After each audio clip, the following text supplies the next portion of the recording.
Tout pour investir. Investir autrement.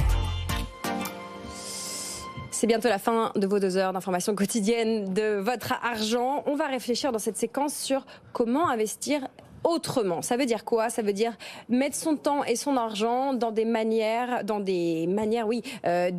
s'engager différentes. On va parler impact dans cette séquence, on va parler écologie, on parlera méthodes alternatives pour investir. Et aujourd'hui, on va parler de crowdfunding. On va parler de crowdfunding immobilier avec Alexandre Toussaint. Bonjour Alexandre. Bonjour Lorraine. Merci d'être avec nous. Vous êtes le fondateur de Baltis. Avec vous, on met au pot à plusieurs pour permettre à des projets immobiliers d'être financés. Alors, je vais vous demander d'être un petit peu pédagogique sur cette séquence et de nous aider, pour ceux qui découvrent le concept ou pour ceux qui ne le maîtrisent pas tout à fait, à faire le portrait du crowdfunding immobilier. D'abord, comment ça fonctionne? Alors, ça fonctionne de manière assez simple déjà. L'objectif, c'est de financer des professionnels de l'immobilier. Donc, on entend des promoteurs, des marchands de biens, des aménageurs fonciers qui ont des besoins de fonds propres pour réaliser leurs projets. Donc, construction, rénovation, réhabilitation. Et pour ça, on leur prête des fonds par l'intermédiaire d'investisseurs particuliers. Donc le particulier, lui, se connecte sur une plateforme. Aujourd'hui, il y en a à peu près 35 en France. Il choisit un projet dans lequel il veut investir. Il souscrit à partir de 1 000 €. Et ensuite, pendant toute la durée de son investissement, il peut suivre les actualités des projets. Donc le ticket d'entrée, c'est 1 000 €. Donc en général, en moyenne, c'est 1 000 € sur l'ensemble des plateformes. Certaines plateformes sont un petit peu moins, mais en moyenne, c'est 1 000 €. Est-ce qu'on a envie de donner de l'argent à des promoteurs financiers? Alors les promoteurs, il faut savoir que ça représente que 15% du marché. Le reste, c'est principalement des marchands de biens et des aménageurs fonciers, donc c'est une petite quote-part. Donc c'est vrai que le marché aujourd'hui, il y a pas mal de turbulences, mais il y a toujours ce besoin de logement en France, donc il faut continuer à construire, il faut continuer à rénover, il faut continuer à réhabiliter les immeubles, donc il faut continuer à soutenir les promoteurs et les marchands de biens, et donc il faut continuer à leur prêter des fonds.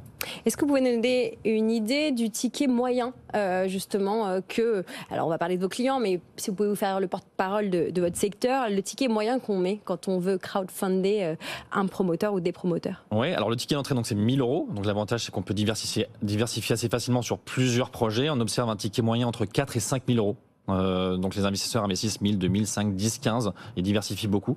Et donc c'est assez facile parce qu'aujourd'hui en France, il y a 4 projets par jour qui sont lancés sur les plateformes. Donc si on va investir aujourd'hui dans 4 projets, on peut le faire. Nous, chez Baltis, on en a un par semaine. Donc on peut diversifier aussi sur notre plateforme directement. Donc c'est assez facile, c'est assez simple et c'est à partir de 1 000 €. Quel problème ça vient régler ce financement collectif? Alors plusieurs. Le premier d'actualité, c'est celui des durcissements des conditions de crédit, puisque les banques prêtent moins ou sont de plus en plus dures sur les conditions. Donc on vient soit substituer la banque, donc on vient financer l'intégralité du projet.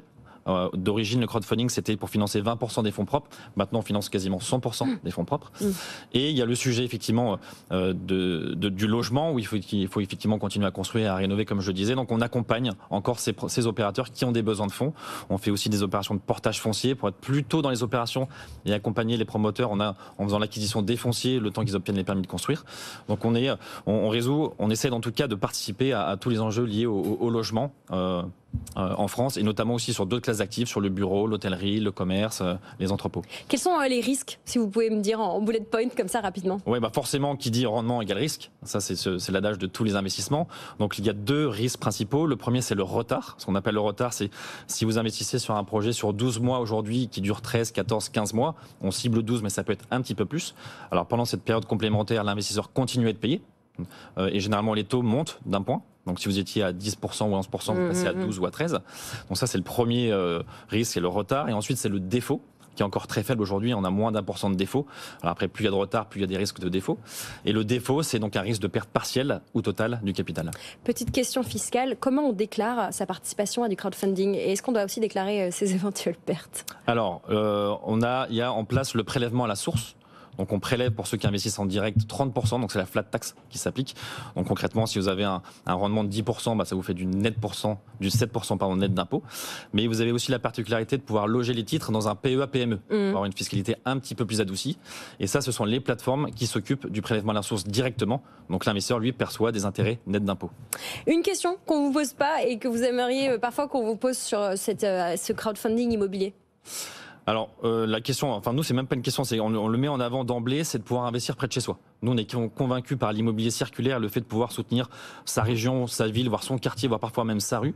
Et donc, on a certains projets chez Baltis qu'on ouvre en priorité aux gens qui habitent à côté pour soutenir sa région, soutenir son quartier, soutenir sa ville. Donc, on ouvre 24 heures, parfois un week-end d'avance en disant vous êtes dans la région, vous êtes prioritaire pour investir dans ce projet. Donc, c'est possible de faire l'investissement plus circulaire et pour donner un peu plus de sens à ces investissements. Voilà, on a tenté de faire le tour de cette méthode, je le dirais, alternative d'investissement. Pas tout à fait, une méthode déjà assez conventionnelle, somme toute. Ça fait 10 ans. Ça fait 10 ans. Voilà, merci Alexandre d'être venu nous présenter à la fois ce que c'est que le crowdfunding immobilier et puis d'avoir répondu à quelques-unes de nos questions. Vous reviendrez continuer à nous parler de cette thématique.